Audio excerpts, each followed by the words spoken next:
बिस्मिल्लाहिर्रहमानिर्रहीम। अस्सलाम वालेकुम नाज़रीन, आप यूट्यूब चैनल देख रहे हैं। मैं इमरान खान हूँ। सबसे पहले मैं आपको साबिक वज़ीर-ए-आज़म इमरान खान साहब का जो ताज़ा बयान है वो बताता हूँ। उन्होंने मुलाकात की है अपने साथियों से भी और इसके अलावा उनकी सहाफ़ियों से भी बातचीत हुई है।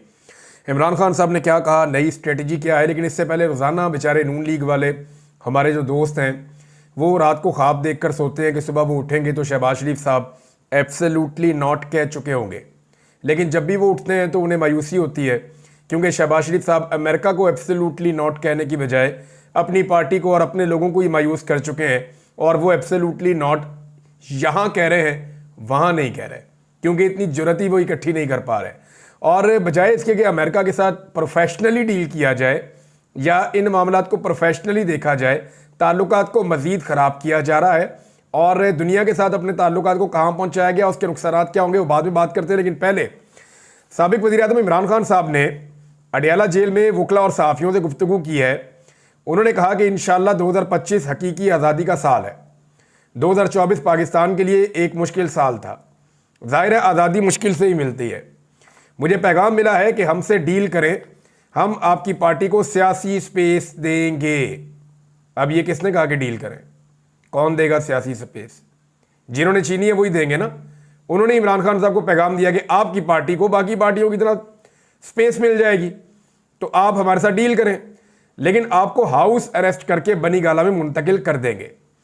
अब ये इमरान खान साहब के पास, मैं पहले भी आपको खबरों में बता चुका हूं और बहुत सारे लोग भी ये खबर दे चुके हैं कि बारहा इमरान खान साहब को ये ऑफ़र दी गई है कि जनाब आप हाउस अरेस्ट होने का फैसला करें और इसके ऊपर जो है पेशरफ्त हो सकती है।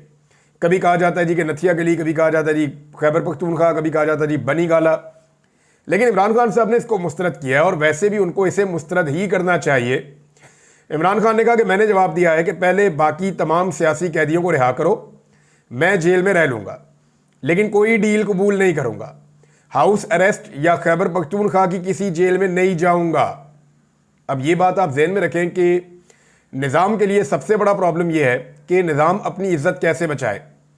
निज़ाम जो कल तक बड़ा एग्रेसिव था, बड़ा जारहाना था, पूरा का पूरा जो एस्टेब्लिशमेंट और हुकूमत का स्ट्रक्चर है, उन्होंने इमरान खान पे पीटीआई पे हमला किया हुआ था।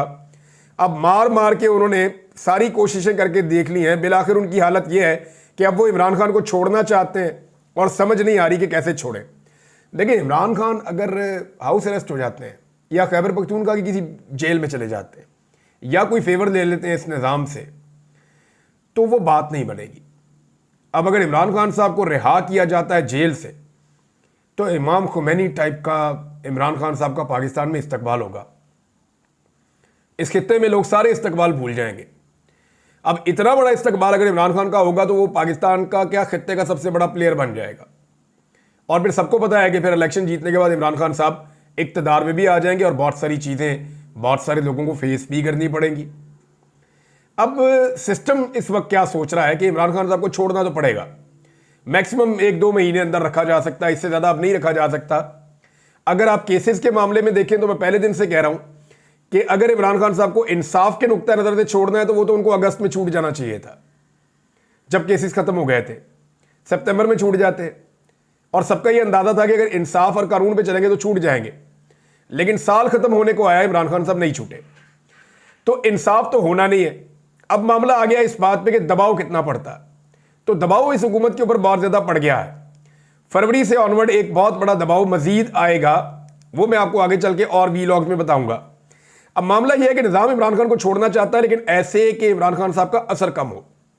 मुमकिन है कि जैसे ही इमरान खान साहब की अचानक बेल हो, एक ही दिन में रोप कारें और सारी चीज़ें हो जाएं और फौरी तौर पर अडयाला जेल में हेलीकॉप्टर पहुंचाया जाए कि खान साहब बैठे, आपको फौरन घर पहुंचाना है, तो क्या इमरान खान साहब ये बात मान लेंगे? तो इमरान खान साहब के सामने बहुत सारी ऑप्शन रखी जा रही हैं, उनके साथियों को भी एंगेज किया जा रहा है। पूरा सिस्टम ये सोच रहा है कि एक आदमी का कद हमने इतना बड़ा कर दिया है कि हम सारे इसके सामने बोने बन गए छोटे छोटे, चाहे वो इदारों में बैठी हुई शख्सियात हैं, चाहे वो हुकूमतों में बैठी हुई शख्सियात हैं, चाहे वो पाकिस्तान के अंदर या बाहर बैठी हुई शख्सियात हैं, वो सब इमरान खान के सामने अपने आप को अब बोना समझते हैं। इतना बड़ा कद अल्लाह ताला ने इमरान खान को दे दिया और इमरान खान ने इस्तकामत के साथ अल्लाह ताला से ये तोहफा हासिल किया है। अब आगे इमरान खान साहब कह रहे हैं कि अपनी कौम से कहता हूं कि आपने घबराना नहीं है, आपका कप्तान डटा हुआ है। मैं अपने समंदर पार पाकिस्तानियों से कहूंगा कि तरसीलात ज़र के बाइकआउट की मुहिम में शामिल हों। अभी हमारे मुतालबात के हवाले से कमेटी ही खेला जा रहा है। ताहम अगर मुज़ाकरात से मुस्बत नताइज आए तो तरसीलात ज़र के बाइकआउट की मुहिम रोक दी जाएगी। ये हकीकी आज़ादी और जमहूरियत की बहाली के लिए एक एहतजाज है। अगर कानून की हुक्मरानी होती तो मुल्क में सरमायाकारी आती और मईशत संभल जाती, मगर इस पर कोई तवज्जो नहीं दी गई। सरमायादार अपना सरमाया निकाल रहे हैं और कारखाने बंद हो रहे हैं। मिलिट्री कोर्ट में 9 मई से मुताल्लिक अपनी मर्जी के ट्रायल किए गए। ओपन कोर्ट में ट्रायल चलाए जाते तो 9 मई की वीडियो फुटेज देनी पड़ती। 18 मार्च 2023 को मेरे ऊपर जुडिशल कम्प्लेक्स इस्लामाबाद में हमले की वीडियो का रिकॉर्ड दानिस्ता तौर पर गायब कर दिया गया। शफाफ ट्रायल शहरियों का बुनियादी हक है। फौजी अदालतों में मुकदमात चलाने से शहरियों के बुनियादी हकूक सलब हुए और बैनुल अक़वामी सतह पर पाकिस्तान की शदीद सुबकी हुई है। आईनी अदालत इसलिए बनाई गई है ताकि कादी फ़ायद ईसा की तरह ही उनसे काम लिया जा सके। खुफिया इदारों का असल काम सरहदों का तहफ़्फ़ुज़ और दहशतगर्दी से बचाव है। अगर वो पॉलिटिकल इंजीनियरिंग और तहरीक इंसाफ को तोड़ने में ही लगे रहेंगे तो सरहदों का तहफ़्फ़ुज़ कौन करेगा? अपनी पॉलिसी का दोबारा जायज़ा लें। अफगानिस्तान पर 2 दफ़ा बमबारी की गई है। पहले दावा किया गया था कि महाजरीन को ज़बरदस्ती वापस भेजने से दहशतगर्दी कम होगी, मगर इस तरीक़ाकार से नफरत मज़ीद बढ़ी है जो इलाकाई अमन व अमान के लिए ठीक नहीं है। बिलावल जब वज़ीर ख़ारजा बना तो एक बार भी अफगानिस्तान नहीं गया, जो कि एक तरजीह होना चाहिए था। मैंने जनरल बाजवा से भी कहा था कि अफगानिस्तान से अमरीकी इनखला के बाद हालात ऐसे नहीं हैं कि ISI चीफ जनरल फैज़ हमीद को फौरी तौर पर तब्दील किया जाए, लेकिन वो सारे फैसले पाकिस्तान की बजाय अपनी तौसी के मनसूबे के लिए कर रहा था, जिसका पाकिस्तान को नुकसान हुआ और दहशतगर्दी में इजाफा हुआ। ये इमरान खान का स्टेटमेंट है। उनकी पार्टी के लोग जो उन्हें मिलकर आए, मुज़ाकराती कमेटी जो है उसको इजाज़त दी गई। ऐसा माजी में कभी नहीं हुआ। अब जो कमेटी है वो पूरी की पूरी गई, जाकर उन्होंने इमरान खान साहब से मुलाकात की। इसका मतलब है निज़ाम को इस बात की समझ आ गई है कि इमरान खान को मजीद अब अंदर रखना उनके बस में नहीं है। अब वो कोई ना कोई रास्ता निकाल रहे हैं कि इमरान खान को स्मूथ तरीके से बाहर निकाला जाए, जिसमें जो मौजूदा पॉलिटिकल पार्टीज जिनको इक़्तिदार में ज़बरदस्ती बिठाया गया है उन्हें और जो पाकिस्तान की एस्टेब्लिशमेंट है उन्हें कम से कम डैमेज और नुकसान हो, और इमरान खान साहब को किसी ऐसी बात पर लाया जाए जिसमें कुछ ना कुछ करके उन्हें भी कुछ ना कुछ मिल जाए, यानी जो इमरान खान के पॉलिटिकल अपोनेंट हैं वो ज़्यादा अदम तहफ़्फ़ुज़ का शिकार ना हो। इन लोगों ने बाहर आके जो 2 बड़ी अहम बातें बताई, उनमें एक तो ये है कि इमरान खान ने अपने ऊपर होने वाले कातलाना हमले और जो उनके साथ रवा रखे जाने वाला बदतरीन सलूक है उसके लिए इमरान खान ने आम माफ़ी का ऐलान किया है, लेकिन for the sake of Pakistan. अगर पाकिस्तान के लिए कोई आगे बढ़ता है तो इमरान खान के साथ जो ज़ाती तौर पे हुआ उसे इमरान खान माफ़ कर देंगे। वैसे बहुत बड़ा दिल है इमरान खान का, इद्दत जैसा घटिया केस बनाया है, बहुत बड़ा दिल है इमरान खान का। उन्हें गद्दार डिक्लेयर किया गया, उनके ऊपर कातलाना हमले 1 दफ़ा नहीं 2 मरतबा नहीं 3 मरतबा हुए। ये सब कुछ होने के बावजूद इमरान खान साहब ने माफ़ करने का ऐलान कर दिया कि पाकिस्तान की खातिर मैं आम माफ़ी का ऐलान करता हूँ। 31 जनवरी तक ये मुज़ाकरात मंतकी अंजाम तक पहुँचाना होंगे, डेडलाइन इमरान खान साहब ने दे दी, लेकिन उसके बाद फिर चीज़ें बहुत तेज़ हो जाएंगी। तो 31 तारीख की जो डेडलाइन है वो भी इमरान खान साहब की तरफ आना, उनकी जानिब से सामने आ जाना, ये एक बड़ी अहम डेवलपमेंट है। अच्छा जी, एक डेवलपमेंट और है, ये बहुत इंपॉर्टेंट है, और ये डेवलपमेंट है जो फौजी अदालतें हैं उन्होंने पहले 20 सज़ाएँ फिर 25 सज़ाएँ यानी 55 सज़ाएँ पहले दी थी और अब 60 सज़ाएँ मज़ीद दे दी हैं। और ये मुझे ऐसा लगता है कि बड़ी उजलत में बहुत जल्दी हुआ है। ये जो सज़ाएँ सुनाई गई हैं इनकी तफसील ये है कि इमरान खान साहब के जो भांजे हैं हसन नियाज़ी साहब, और उनको सज़ा सुनाई गई है 10 साल की, और उनके अलावा किसी को 5 साल, किसी को 7 साल, किसी को 6 साल, किसी को 2 साल, इस तरह ये सबको सज़ाएँ सुना दी गई। 60 मज़ीद कैदी जो फौजी हिरासत में थे उन्हें ये सज़ाएँ सुना दी गई हैं। अब मामला ये है कि फ़ौजी अदालतों की सज़ाएँ पूरी दुनिया के अंदर नहीं मानी जाती, यानी कोई इदारा कैसे सिविलियंस को सज़ा दे सकता है। पाकिस्तान का जो सबसे मजबूत और सुप्रीम इदारा है वो पार्लियामेंट है। पार्लियामेंट के पास ये इख्तियार नहीं है कि वो किसी को सज़ा सुना सके, तो फिर एक इदारा फ़ौज कैसे सज़ा सुना सकता है? यानी इस तरह तो अगर पुलिस के साथ कोई बंदा ज़्यादती करे या पुलिस का कोई मामला है तो पुलिस भी अपनी निजी अदालत बना दे और ये कहे कि जनाब हम यहाँ पे सज़ा देंगे, यानी वो भी एक इदारा है ना, पुलिस भी एक इदारा है, फ़ौज एक इदारा है, और बहुत सारे इदारे हैं पाकिस्तान में काम कर रहे हैं। तो इस तरह हर इदारे की अपनी अलग अदालत होनी चाहिए जिसके अंदर वो फैसले करे। देखिए, इंटरनल कोड ऑफ कंडक्ट के हवाले से पूरा एक सिस्टम होता है, हर इदारे के अपने रूल्स होते हैं जिनके मुताबिक उनके अंदर फैसले किए जाते हैं, और वो ट्रिब्यूनल्स बनते हैं, बाद औक़ात अदालतें बनती हैं, हर एक का अलग अलग नाम होता है। लेकिन ये नहीं हो सकता कि फौजी अदालतें सिविलियंस को सजाएं दें। और ये जो लोग इसकी आज हमायत कर रहे हैं, ये लोग कल सर पकड़ के रोएंगे और ये परेशान हो जाएंगे कि हमने किस चीज़ की माजी में हमायत की थी। ये हमायत इनको बिल्कुल नहीं करनी चाहिए। यानी कोई भी इदारा किसी चीज़ की लपेट में आए तो क्या वो अपनी मतवाजी अदालत कायम कर देगा? अब ये मामला जाएगा नॉर्मल कोर्ट्स के अंदर, तो वहाँ ये मामला उड़ जाएगा। उसकी वजह यह है कि आम जुडिशरी ऐसी किसी भी अदालत को अपने लिए भी एक चैलेंज समझती है और ये सजाएं वहाँ पे बरकरार नहीं रह पाएंगी। और एक जो शुनीद है, क्योंकि सिद्दीक जान साहब ने यह खबर दी और उससे पहले मैं इस खदशे का इजहार कर चुका हूँ, या मैं ये बात पहले बता चुका हूँ कि हुकूमत के अंदर ये सोच है, क्योंकि जितना आलमी प्रेशर आ रहा है यूरोपीय यूनियन का, अमेरिका का, बरतानिया का, अक़वाम मुत्तहिदा का, और जितना मगरिब से प्रेशर आ रहा है इन फौजी अदालतों के फैसलों को लेकर, आपकी दो चीज़ें खतरे में है ना। एक आपकी जो तीन चीज़ें एक्चुअली खतरे में है, IMF की डील आपकी खतरे में है अगर आप ये करते रहेंगे। दूसरा, आपके ऊपर दिफाई नुक्ता नज़र से पाबंदियाँ लग सकती हैं। और तीसरा, GSP+ स्टेटस जो है वो भी आपका खतरे में हो सकता है। और इसके इशारे बैरून मुल्क से आ रहे हैं। ये मैं कोई बात नहीं कर रहा, लेकिन सिंपल ये है कि पाबंदियाँ तो उन लोगों के ऊपर लगनी चाहिए जो लोग इसके लिए जिम्मेदार हैं। और एक बड़े सीनियर जर्नलिस्ट हैं, उन्होंने आज इसके हवाले से एक ट्वीट भी किया हुआ है और उनका ये क्लेम है कि आने वाले दिनों में अमेरिका और यूरोप से कुछ ऐसी डेवलपमेंट्स होने जा रही हैं जिनके नतीजे में कुछ पाकिस्तानी सरकारी अफसरान जो बड़े बड़े उद्दों पे बैठे हुए उन पर, और कुछ सियासी शख्सियात भी हो सकती हैं, इन पर बैनुल-अक़वामी सतह पे पाबंदियाँ लग जाएँ। इनके ऊपर ट्रैवल बैन लग सकता है, इनके असासों के हवाले से पाबंदियाँ लग सकती हैं और इनको वीज़े भी नहीं मिलेंगे। इस किस्म की चीज़ें जो हैं वो उस एक ट्वीट के अंदर मौजूद थी। जर्नलिस्ट हैं, अब ये बात कर रहे हैं, लेट्स सी होता क्या है आने वाले दिनों में, क्योंकि ओवरसीज पाकिस्तानी इसकी डिमांड बड़े लंबे अरसे से कर रहे हैं।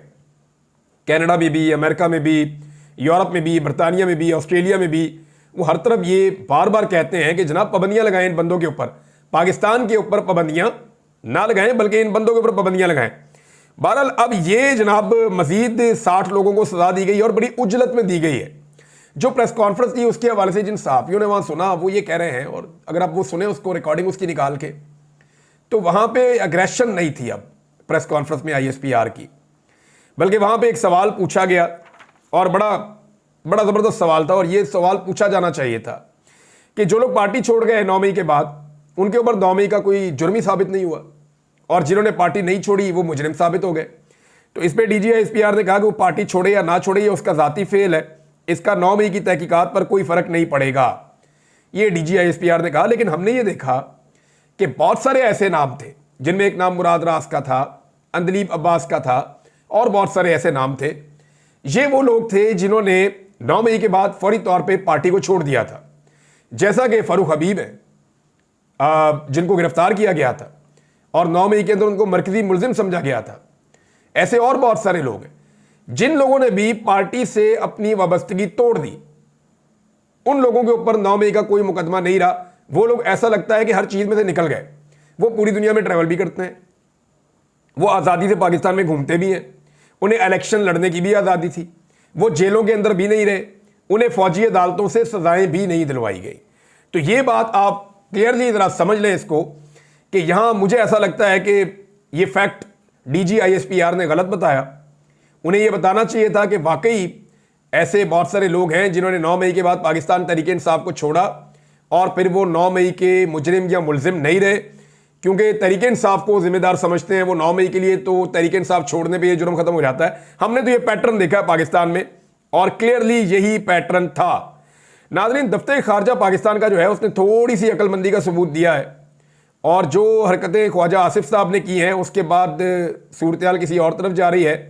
मैं पहले आपको बता देता हूं कि ख्वाजा आसिफ साहब ने एक नई कहानी सुना दी कि जनाब प्रोजेक्ट है गोल्ड स्मिथ का और उसके अंदर कोई बंदे भर्ती हो रहे हैं और पाकिस्तान को नुकसान पहुंचाना है, एटमी ताकत को सरनगू करवाना है। ये इमरान खान साहब को जेल से निकालने के स्टेटमेंट के ऊपर पाकिस्तान में जुल्म और फस्तायत के खिलाफ जो भी दुनिया में कहीं से आवाज़ उठाती है वो इसको इस खाते में ख्वाजा आसिफ जोड़ रहे हैं। इसके ऊपर रिचर्ड ग्रेनल ने एक स्टेटमेंट दिया है और ये बड़ा संजीदा स्टेटमेंट है। उन्होंने कहा था Pakistani embassy in Washington DC and ambassador Rizwan Sheikh have some explanation to do. इन्हें पाकिस्तानी एम्बेसी को और सफ़ीर को किसी चीज़ की सफाई देनी पड़ेगी जल्द। दैट थ्रेट्स के जान से मारने की धमकियां and the crazy talk about operation Goldsmith from the minister of defence is reckless. कि जनाब मौत की धमकियां भी दी जा रही हैं, कत्ल की, और साथ में कोई ऑपरेशन गोल्डस्मिथ जो है वो मुतारफ करवा दिया गया है। और ये रैकलेस किस्म के इल्ज़ामात हैं जो पाकिस्तान के वज़ीर दिफा की जानिब से लगाए जा रहे हैं। There should be a review of what the United States taxpayer provides Pakistan in aid। अच्छा, अब वो ये कह रहे हैं कि पाकिस्तान को एड देता है यूनाइटेड स्टेट्स, बड़ी इमदाद फराम करता है, तो इसको फिर रिव्यू भी करना पड़ जाएगा। इसके ऊपर एल मॉर्गन जो एक एनालिस्ट हैं अमेरिकन, और ये वो खातून है जिन्होंने पहले बता दिया था 25 तारीख को कि इस्लामाबाद में एक कत्लेआम होने वाला है। इन्होंने वार्न किया था कि इस्लामाबाद में एक खौफनाक कत्लेआम का मंसूबा बना लिया गया है, और इन्होंने उसका इल्ज़ाम मिलिट्री एस्टेब्लिशमेंट पे लगाया था। लेकिन 26 तारीख को फिर वो वाकया सानिया आपने इस्लामाबाद में होता हुआ देखा भी। वो कहती है जी United States is the largest contributor to IMF funds. अब वो IMF की बात करें कि IMF का सबसे बड़ा कंट्रीब्यूटर अमेरिका है, और IMF को रिव्यू करना चाहिए कि जो $7 अरब बेल आउट पैकेज उन्होंने पाकिस्तान को दिया है, और जो अगली इसकी किस्त है उस हवाले से इनको IMF को तब तक फैसला नहीं करना चाहिए जब तक कि इमरान खान और सारे जो सियासी कैदी हैं उन्हें रिहा ना कर दिया जाए, और पाकिस्तान में फ्री एंड फेयर इलेक्शन के साथ इसको मशरूत किया जाए, इमदाद को और बेल आउट पैकेज को। जनाब आपका IMF का प्रोग्राम भी खतरे में है, आपका GSP+ का जो स्टेटस है वो भी खतरे में है, और इसकी वजह फौजी अदालतों के फैसले और पाकिस्तान के जो वज़रा हैं उनके नामुनासिब बयानात हैं, गैर जिम्मेदाराना बयानात हैं, और लगातार वो इससे बाज नहीं आ रहे, वो यही हरकतें करते चले जा रहे हैं। दफ्तर खारजा से जब इस बारे में सवाल पूछा गया तो उन्होंने जवाब देने से गुरेज किया। यानी कम से कम पाकिस्तान के दफ्तर खारजा ने इस अक्लमंदी का मुजाहरा किया कि अब अमेरिका को जवाब नहीं देना।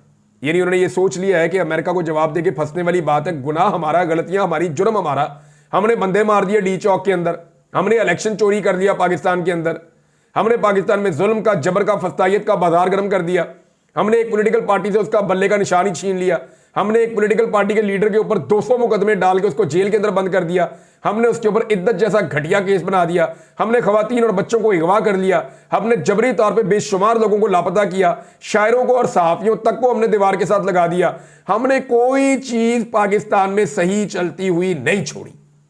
तो गुनाह तो सारा जुर्म हमने किया पाकिस्तानियों ने, तो हम कैसे दुनिया को जवाब दे सकते हैं जो सवाल पूछ रहे हैं। देखिए ख्वाजा आसिफ वगैरह या बाकी लोग जो हैं वो हल्की हल्की आवाज निकालते हैं कि पाकिस्तान के अंदरूनी मामला हैं, इनमें मुदाखलत ना की जाए, लेकिन मैं एक चीज क्लियरली आपको बताऊं कि इंसानी हुकूक कभी भी किसी मुल्क का अंदरूनी मामला नहीं होता। अंदरूनी मामला होता है कि अवाम ने जिसको वोट दिया वही मुंतखब होकर आ जाए। अंदरूनी मामले का जवाब तब देना था जब साइफर आया था और कहा गया था कि इसको निकालो नहीं तो तुम्हें नताइज बर्दाश्त करने पड़ेंगे। यह था अंदरूनी मामला जिसके ऊपर कोई नहीं बोला। इंसानी हुकूक किसी भी मुल्क का अंदरूनी मामला नहीं होता। अमेरिका के अंदर किसी के साथ जुल्म होगा हम आवाज उठाएंगे। अमेरिका की वजह से दुनिया में जितना खून खराबा हुआ उसके ऊपर हमने आवाज उठाई है। अब अमेरिका तो नहीं कह सकता हमारा अंदरूनी मामला है, आप इसके ऊपर बात ना करें। जो अमेरिका में जॉर्ज फ्लॉयड के साथ हुआ या जो सियाफा अमरीकियों के साथ एक दौर में मामला रहा उसके ऊपर मैंने भी वीडियोस बनाई हैं, हम कर सकते हैं। गजा के ऊपर बात कर सकते हैं, शाम के ऊपर बात कर सकते हैं, इराक के ऊपर हम बात करते हैं, अफगानिस्तान के ऊपर हम बात करते हैं, कश्मीर के ऊपर हम बात करते हैं, म्यांमार के ऊपर हम बात करते हैं। तो पूरी दुनिया में जहां पे भी जुल्म और जबर होता है उसके ऊपर हम बात करते हैं। तो वो उस मुल्क का अंदरूनी मामला नहीं होता। इंसानी हकूक का मामला इंसानी मामला है और इसके ऊपर अक़वाम मुत्तहिदा के चार्टर के अंदर बाकायदा तहरीरी तौर पे लिखा हुआ है और सब इसके अंदर मुदाखलत कर सकते हैं और इसके ऊपर अपना बयान दे सकते हैं। अब नाज़रीन रास्ता क्या है? रास्ता यह है कि कुछ भी करके आलमी सतह पे मामला संभालना है ना, और दूसरा इदारे के अंदर एक बयानिया भी बन जाएगा पाकिस्तान के अंदर। देखें जी हमारे जो मुजरिम उनको सजाएं नहीं हुई, लेकिन बयानिया पाकिस्तान में वही बनना है जो इमरान खान ने बनाना है। इस वक्त चीज़ें उनके कंट्रोल में, आप जो मर्जी कर लें। लेकिन अब एक ऑप्शन है, इस पर गौर किया जा रहा है। सिद्दीक जान ने भी कहा था, मैंने थोड़े दिन पहले आपको बताया भी था कि हुकूमत गौर कर रही है कि जो आईनी बेंच है उसके जरिए से फौजी अदालतों वाला मामला ही खत्म कर दिया जाए, ताकि ना रहेगा बांस और ना बजेगी बांसुरी। कुछ टाउट टाइप के लोग ये कह रहे थे कि उम्र कैद हो जाएगी, फांसियां हो जाएंगी, लेकिन ऐसा कुछ नहीं हुआ। 105 बंदे थे, 105 को ही सजा सुना दी गई है। यानी ऐसी 100% फौजी अदालतों ने सजाएं सुनाई है, एक बंदा जो है वो बेगुनाह नहीं निकला। अब आप अंदाजा करें, तो दुनिया ऐसे फैसलों को इंसाफ तो नहीं मानती ना। हम अपने आप को अलग तो नहीं रख सकते ना दुनिया से, दुनिया में ही रहते हैं, दुनिया में ही जीते हैं, दुनिया के साथ ही ट्रेड करते हैं। तो दुनिया हमें किस तरह के मुल्क के तौर पे जानेगी कि यहां पे आज भी फौजी अदालतों के अंदर सिविलियंस को ट्रायल देके 105 में 105 बंदे ही फारिग कर दिए, सबको सजा दे दी गई है। तो पाकिस्तान एक बनाना रिपब्लिक का तासुर जाता है पूरी दुनिया में, जो नहीं जाना चाहिए। अब तक इतनी, अपना ख्याल रखिएगा, अपने चैनल का भी। अल्लाह हाफिज।